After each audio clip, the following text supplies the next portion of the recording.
Isa rin ito sa napakasarap na merienda. Gagawa tayo ng banana plan. Mag-caramelize muna ako ng asukal sa aking molder or cake molder. Bali 2 tablespoon lang. Antayin lang natin mag-caramelize at isit aside muna. Mayroon ako dito 5 pirasong na overripe na saging. I-mask ko lang yan hanggang sa madurog.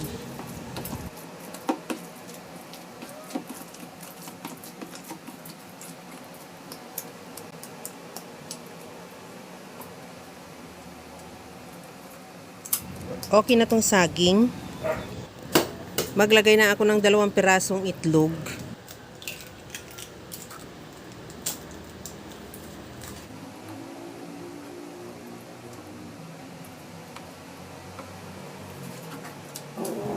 Maglagay na rin ako ng condensed milk. Evaporated milk. Ihalo lang hanggang sa mahalo lang yung condense at saka evap sa saging. Ilagay ko na yung glutinous powder. Gamitan ko na ng strainer para sigurado na tayo na wala siyang buo-buo.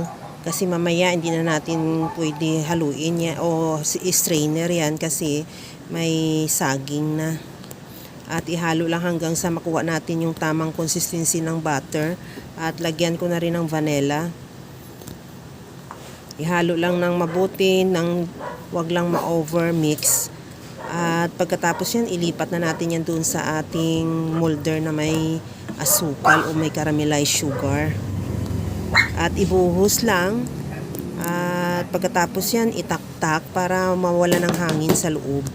At takpan ko na rin ng foil.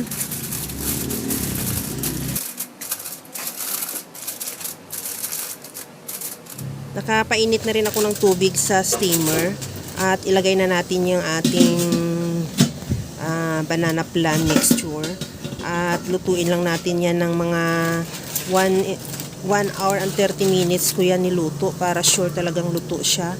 At para malaman mo rin yung luto, tusukin mo ng toothpick. Pag wala nang dumikit, ibig sabihin luto na yan. At palamigin muna natin at saka natin yan i-unmold at ilagay sa ating serving plate. At ready to serve na yan. Kaya mga kalasa, kung nagustuhan mo yung ating video, please like na lang at pakishare na rin sa inyong mga friends. At kung bago ka pa lang sa aking channel, subscribe na at i-click mo na rin ang bell button para sa mga notification.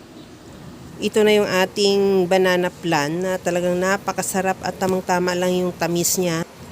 Kung halimbawa na medyo matabang pa sa'yo yung mixture natin, tikman mo bago lutuin o bago ilagay sa ating molder para malaman mo kung okay na yung tamis. Hindi ko lang siya napakita nung tinikman ko pero ganun ang ginawa ko.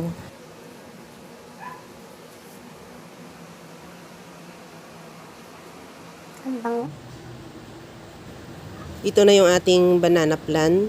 Tikman na natin. Sobrang sarap niya at saka napakalambot at ang tamis tamang-tama lang. Hanggang sa muli mga kalasa. Thank you for watching. Bye-bye!